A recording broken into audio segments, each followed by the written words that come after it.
If you're anything like me, and of an age to remember when the Twilight Saga dominated the cultural zeitgeist for what felt like half a millennium, then you probably have an opinion or two about Robert Pattinson. For better or worse, he was the biggest thing in Hollywood at the time, and there was no escaping his face as it looked like he was trying to drop a particularly nasty deuce. Needless to say, when the series finally wrapped, I was more than happy to consign him to that bin of actors that would never be on my radar again.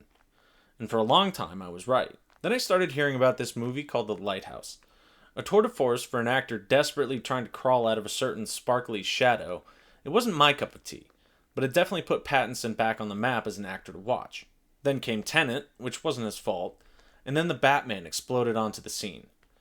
Now, this isn't a review of the Batman, but I'll say that if you haven't seen it yet, definitely go check it out. Pattinson had become a fantastic actor. Maybe he always was, but that's another video entirely. And a perfectly capable leading man that put butts in seats every bit as much as Timothy Chalamet or Ryan Gosling. All of this is to say that when I first heard about Mickey 17, I was willing to buy a ticket based off of him alone, which is honestly something I never thought I'd do. And you know what? I'm glad I did. So without further ado, let's get into the surprisingly deep philosophy of the new sci-fi outing, Mickey 17. First off, let me say that this movie is difficult to quantify. It's not exactly an action movie, but it's not exactly a drama. It's not a comedy, but it's not a deep think movie either. As a matter of fact, the only real label you can staple to it is science fiction. It's odd.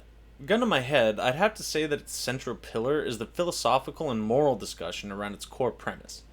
That is, the regeneration of a human being using 3D printing and stored memories. Though it never asks the question outright, as I watched, I found myself coming back to the concept of the soul. If you die, but a perfect replica is made of you with all your memories, is that being actually you? Does it have that intangible something that made the original you, you? Are you still an actual, factual human being? Or are you just a copy of a copy of a copy, born to simply die? These are questions that have been explored across science fiction since its inception, everywhere from Borderlands to Altered Carbon to Dune. And while Mickey 17 may not provide anything approaching definitive answers, it falls back on the most human one of all.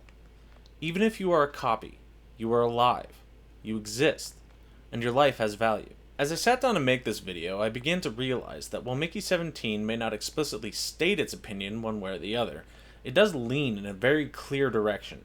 You see, we find out that every single copy of Mickey Barnes has a different personality than the one before.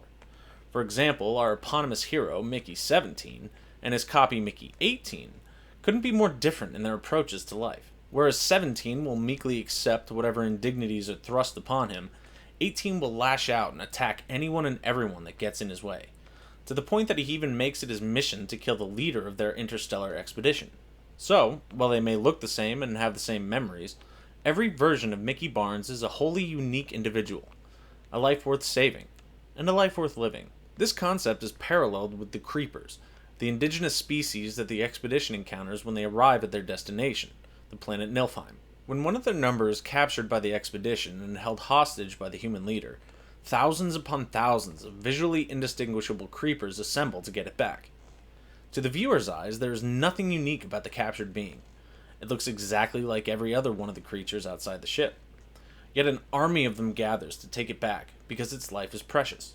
In general, such tropes have a habit of being preachy and overplayed, but in this instance it's actually quite well done. I felt for the little bug-looking thing, and I was rooting for it to get back to its family, all the while looking at Mickey himself in an entirely new light. Beyond this, however, the movie is a fairly standard sci-fi flick that's easy to grab onto and ride to the finish, once you acclimate to its eccentricities. We're given the whys of the expedition and the why-nots of the cloning technology, both of which are breezily introduced to give the viewer a handhold. As a matter of fact, it's this breezy nature that actually works to the movie's detriment in a way. The concepts and themes, while explored, are not taken to their conclusions, and it felt like they wanted to go into it more than they did. It kind of seemed like there was a director's cut somewhere that was chopped down in places to keep the runtime manageable, and to keep the audience from asking too many questions. This would account for some of the odd pacing choices, as well as the almost choppy nature of some of the sequences. In the end, this was never a movie that was intended to win Oscars, but rather it's a fun date night flick that has you talking about it for at least a few hours after the credits rolled. It's not meant to launch a franchise, and it's unlikely we'll ever get a TV spin-off. And that's okay. Not everything has to be bled dry in the name of quarterly earnings.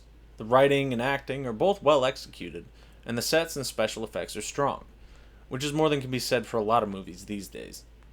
Its humor dips into the black more often than it doesn't, leaning heavily into the banality of evil, and the low value that is given to human life.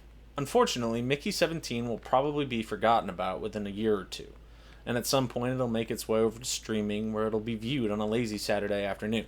I suppose there's some meta-commentary to be made here about the irony of such a fate for a movie with this subject matter, but again, that's another video entirely. Mickey 17 is the kind of movie where you get out of it as much as you put in. If you look a little deeper, you'll find some interesting questions being asked, but if you just want a fun little date night movie, it can definitely be that too. On the whole, I'd recommend it, especially if it keeps Hollywood making movies like this. The riskier projects, the non-blockbusters that are still fun to see. Anyway, that's all I've got for you this time, so if you could do me a favor and hit the like and subscribe buttons, I'd really appreciate it. Every little bit really helps me out. Also, go ahead and check out the other videos on my channel or hit up my website and maybe buy one of my books on Amazon. Thanks very much for watching, and I'll see you in the next one.